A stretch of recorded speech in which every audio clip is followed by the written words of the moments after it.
Hi, my name is Dr. Ricardo Amoretty. I'm a dental surgeon and implant dentist at Dental Galway. I do single implants, multiple implants like for bridge or full arch. Patient that needs an all-on-4, they normally have lost more than 80% of the teeth in their arches, and they're sick of the denture. The denture comes out, they cannot talk properly, so they want another solution, a permanent solution, something for their whole life.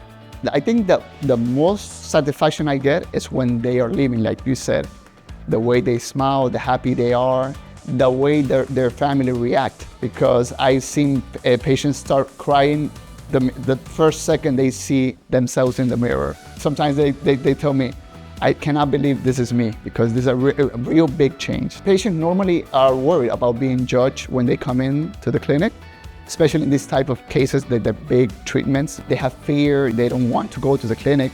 But I always say that if in the first consultation, they get the correct and all the information that the treatment is, and when they leave, they see it differently. If somebody is interested in booking with me an appointment to talk about different types of treatment of implants or surgery, they can go to 3dental.ie and social media, direct messages, or they can call us.